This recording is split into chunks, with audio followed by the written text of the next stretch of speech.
Hello, Endeavor here. I'm back from my hiatus from the internet and I'm returning with a video that I've wanted to make for a long time. This is going to be the first in a new series of videos that I'm starting. This series won't have a set number of videos or a set upload schedule. They'll be released intermittently with my other content. The theme of these videos will be reclaiming aspects of our culture that have been co-opted by progressivism in order to enforce an anti-Western narrative. This can include historical events, literature, films, traditions, or so on. I'll attempt to present a different way of conceiving of these pieces of culture in a way that instills pride in Western civilization rather than demoralization. The first thing I'll be reclaiming is the 1818 novel Frankenstein by Mary Shelley. For it has been co-opted in the 21st century to mean something that it does not. It's a novel that we must reclaim. But before I get to Frankenstein, I need to address a certain storytelling trope that I utterly despise. This trope is the basis for stories such as Rudolph the Red-Nosed Reindeer, X-Men, Forrest Gump, and many, many more. This is the trope of a talented misfit who is rejected for some abnormality which prevents them from reaching their full potential. The X-Men had crime-fighting superpowers, but they're rejected from society for being mutants. Rudolph has the power to guide Santa's sleigh, but he's rejected for his oddly colored glowing nose. Forrest Gump is talented in just about everything, but he's an outcast for his low IQ. We'll call this trope the Talented Misfit trope.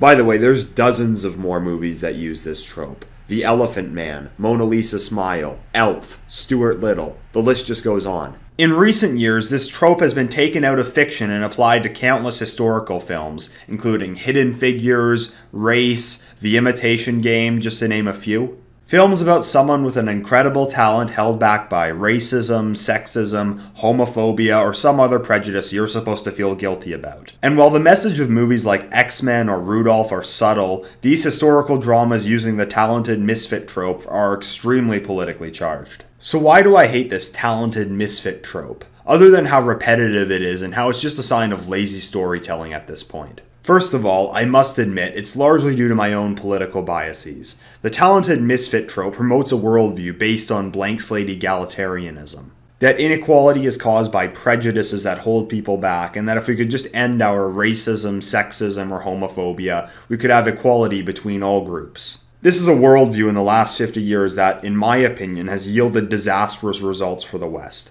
Be it through our immigration policy, money wasted on foreign aid, feminism, increasing ethnic and religious tensions within our nations. And the talented misfit trope feeds into the narrative that's used to justify the continued deconstruction of the West. But I think there's something even deeper wrong with the talented misfit trope, which goes beyond just the policies it suggests. It's that this worldview is inherently utopian. It suggests that the thoughts, feelings, loves, fears that man experiences in the world can be changed. That these are just the result of changeable social constructs rather than his nature. That he can be made to love what he hates and hate what he loves if he's just educated. And this is the root of my problem with the talented misfit trope and a lot of progressivism itself. It tampers with the human experience in order to achieve some theoretical egalitarian utopia. Now, some progressives might counter by saying that the Bible and the story of the crucifixion uses this trope, that Jesus was a talented misfit.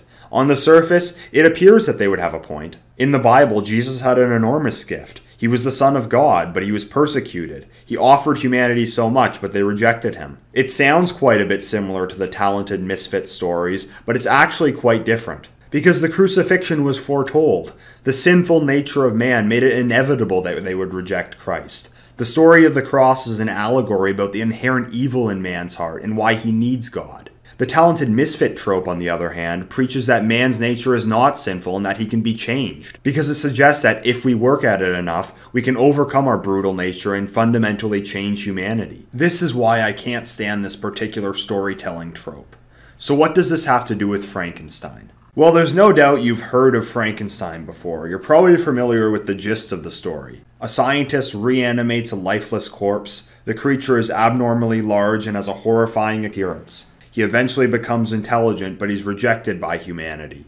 He then goes on a rampage after his rejection and ends in the death of the creature and many others. There's a good chance you've seen some kind of adaptation of Frankenstein, be it a film, a parody, a crossover, or other such media. Many, though, have not read the original book by Mary Shelley. What's happened with Frankenstein is that it's been adapted so many times that it seems to suffer from the broken telephone effect. That by being passed from one adaptation to the next, the original meaning has been lost and replaced with something completely different. Like a rumor going around a school. It's kinda like in the movie Ferris Bueller's Day Off, when in the morning someone says that Ferris is home sick, then they tell someone else, and then they pass it on, and by the end of the day, there's a rumor going around the school that Ferris is dying of a terminal illness. This is what's happened with Frankenstein. Just to give you an idea of the amount of distortion that has gone on over the years, when people hear the name Frankenstein, they envision a giant green monster with bolts in his head. They'll say, "This is Frankenstein." Well, in the story, the creature is not Frankenstein. Frankenstein is the scientist that created the monster. The big green guy, who the book actually refers to as being yellow, is actually just referred to as the creature or the wretch. So if the name of the main character has been placed on a completely different character, you can tell that through the years, a lot of the original story has been misconstrued. Since the morality of the present day is egalitarian, through all this distortion, the talented misfit trope has been applied to the story of Frankenstein. That it's a story about racism, that an intelligent creature was rejected by humanity because of their bigotry, and that the moral of the story is we can achieve equality by eliminating our prejudice. Not only is this completely incorrect, the actual message of Frankenstein is quite reactionary and one that we could learn from today. So this is why the novel Frankenstein must be reclaimed in the 21st century. So what can we learn from the 1818 Gothic horror classic Frankenstein? Well, to fully understand the book, you need to know the context in which it was written. When Frankenstein was written in 1818, Europe was just coming out of the Enlightenment of the previous century. In the Age of Enlightenment, there was a sense amongst intellectuals that progress could be achieved if Europe abandoned its old traditions, which many Enlightenment thinkers regarded as outdated superstitions, and that science and reason would lead the way to progress. By the early 19th century, Europe had just undergone the French Revolution, where the values of the Enlightenment were put to the test, and the Napoleonic Wars that followed. The start of the 19th century saw a backlash against the intense rationality of the Enlightenment and the political forces that it brought about. A new movement known as Romanticism placed emphasis back on the human emotion that had been discarded by the Enlightenment. A genre that emerged out of the Romanticism of the early 19th century was Gothic horror, with one of the most iconic Gothic horror novels becoming Mary Shelley's Frankenstein.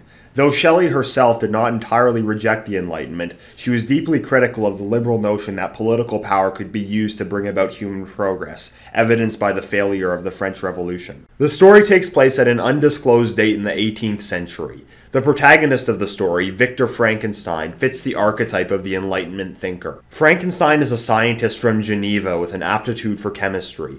In his youth, he rejected the traditional wisdom from religion in favor of a strong devotion to the scientific method. He believed that old superstitions were holding back Europe from a prosperous scientific future. A modern incarnation of Frankenstein's worldview would be Scientism, the belief in a scientifically based social policy. Frankenstein was very similar to a Richard Dawkins or a Steven Pinker of the present day. If he were a real person and alive in the 21st century, he probably would have been the fifth horseman of new atheism in the 2000s and part of the intellectual dark web today. In my opinion, no one rips apart Scientism better than Morgoth from the blog Morgoth's Review and the channel of the same name. In the description, I'll link an excellent video by Morgoth on both the problems with Scientism and how those who proclaim it don't even live up to their own standards. As the story of Frankenstein has been retold time and time again, there's a misconception that Frankenstein's motive for reanimating a corpse is to bring his lover back to life. I believe this has been incorporated from other Gothic horror stories, but this doesn't happen in the original novel. Frankenstein's motive is scientific ambition. He believes that through scientific advancement, all diseases can be cured and that people will only die of old age or injury. People also get the image of Frankenstein in their mind as some mad old scientist, but in the story, Frankenstein is actually a young man.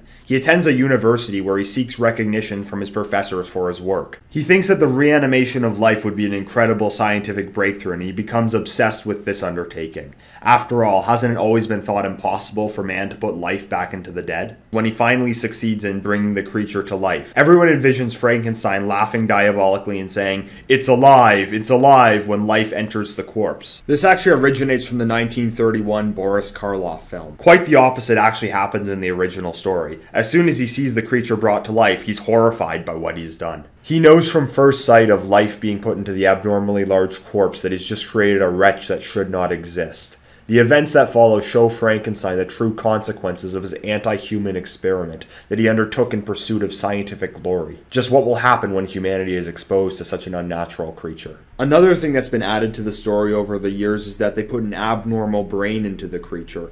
But in the original, this doesn't happen because this would suggest that there was a mistake with the experiment rather than the experiment being wicked to begin with. The wretch escapes and begins wandering across Switzerland. Whenever he encounters humans, they either attack him or run from him in terror. As he wanders Europe, the wretch slowly becomes more and more intelligent. He starts learning how to gather food, how to use fire for cooking and warmth, and how to build shelter. He eventually finds a hovel which he makes his home. There's a French family that lives nearby.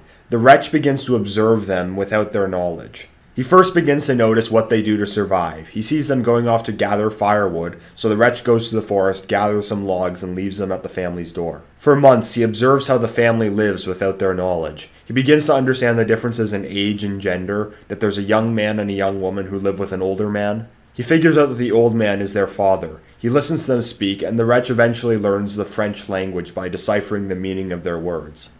Through observing the family, the wretch learns of the nature of humanity. He works out that the family's name is de Lacy, and that the son, whose name is Felix, is in love with a woman who has been taken off to Turkey by her father. He even gets his hands on some books and teaches himself to read. The wretch develops a deep love for the de Lacy family, who remain completely oblivious to his existence. Having learned the nature of humanity, the wretch longs to be part of it. He figures out that the old de Lacy is blind, so he plans to introduce himself to him in hopes that he can win him over with his words, since the old man cannot see the creature's appearance.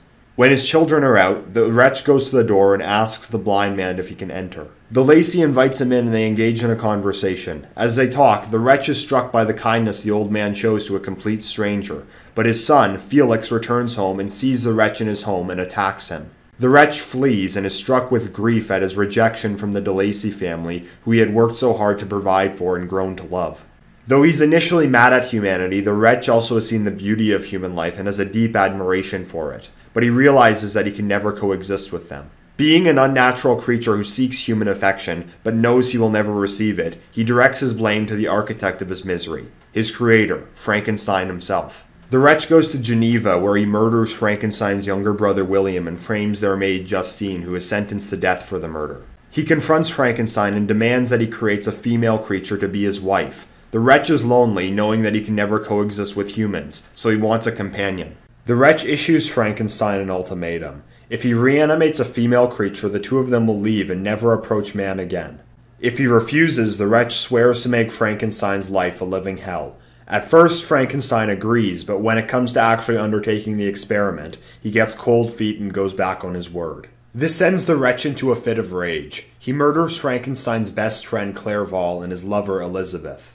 The story concludes with Frankenstein pursuing the wretch through Russia, determined that one of them or both will die. He gets lost in the Arctic and falls ill when he comes across an English explorer named Walton, who he retells his story to before he dies.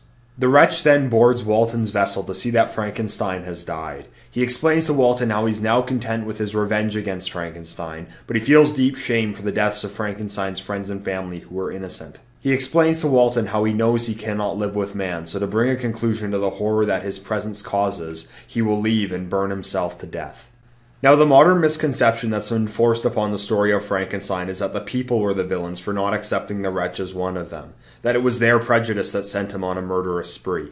And this is made to be an allegory about racism, how we could achieve an egalitarian society if we just did away with our prejudices, and how proper education can bring this about. But the original story has a very different message. The wretch desperately wanted to be accepted by humanity, but having learned the fragile nature of human life, after he was rejected by the de Lacys, he knew he could not coexist with them. It would go against their nature, and no amount of education could change that. But the wretch was not a villain either, for he did not choose to be created as an unnatural creature. He was simply forced into a world that he didn't belong in. The real villain was Frankenstein himself for conducting such an inhuman experiment and condemning the wretch to a life of loneliness. He put scientific ambition before humanity, and that was the greatest crime of all. Because putting life into a lifeless corpse would be a major scientific breakthrough, but what are the social ramifications of such? In the novel, it created a condition that humans simply weren't adapted to living in, so it ended in disaster. Frankenstein was the real monster. So what lessons can we learn today from Mary Shelley's classic Gothic horror novel, Frankenstein? Well, today, much like in the Enlightenment of the 18th century, the reigning consensus involves a belief in the idea of progress. That through science, reason, and liberal values, humanity can progress from its supposedly unenlightened past to achieve a freer and more equal society. The globalism project sells itself on creating a future that looks like a mixture between Star Trek and John Lennon's Imagine, where technology and liberalism have solved all of man's material needs and we all live in harmony, and that progressive politicians claim that with just the right amount of education, we can eliminate our prejudices. If we could just devote ourselves to bringing about a more equal world, we can fundamentally change the state of humanity. But when I think of the ramifications of implementing this worldview, the worldview envisioned by the scientism of a Steven Pinker or a Neil deGrasse Tyson, the world envisioned by the progressivism of a Justin Trudeau or a Hillary Clinton, I must ask, what will humanity have to subject itself to in order to bring about this future? And is it a future we would even want? How much affirmative action laws do Europeans need to subject themselves to bring about this world? How much foreign aid and welfare do we need to pay out? How much indoctrination do we need to undergo in the education system to overcome this so-called structural inequality that we supposedly benefit from? How much feminist and LGBTQ sensitivity training do we need to go through to eliminate the supposed social construct of gender? And for what? What is the supposed Star Trek future going to deliver us in return? Will we have an even newer iPhone that will allow us to send text messages through our mind? Will we be able to change our gender to whatever we feel like in that instant? Or how about our species? Can we choose our own species as well? Will we have designer babies where we can create our own children like a character in a video game? Or will we even have babies? Will we just replace human relationships with robots? Will we even need to leave our houses? Or will technology just stimulate our senses 24/7 from home? Better yet, will we be able to reanimate the dead? Will scientists be able to put life into lifeless corpses so that we can enjoy an eternity of this technology? I'll again reference Morgoth here. He put it that you can quantify good according to this materialistic liberal view of the world according to the amount of chicken people consume. If people are eating more chicken, you have a better society. This is the future that progressive globalism envisions, and that's assuming they achieve what they say they will, which, let's be honest, they won't. You know, there's significant scientific evidence to suggest that intelligence is not evenly distributed amongst groups. But these big-brained intellectuals will never accept that. Not because there isn't enough evidence, hell, Sam Harris and Jordan Peterson admit that it's true, but because it would ruin their vision of a liberal Enlightenment utopia that they have in their heads. So they'll sacrifice the very scientific evidence that they proclaim is the pathway to knowledge as soon as it leads them somewhere they don't like. This disregard for human nature and well-being won't bring about a supposed enlightened future. It's creating an inhuman nightmare akin to that which Frankenstein brought about in the name of science and reason. And of course, these politicians and intellectuals will scoff at what they call bigoted nationalism and outdated social norms and religious superstition, which are all holding back progress. Well, if these offer a positive vision for humanity that goes beyond the material and stand in the way of this nihilistic dystopia, then maybe there's more wisdom to be found in man's so-called unenlightened nature than we realize.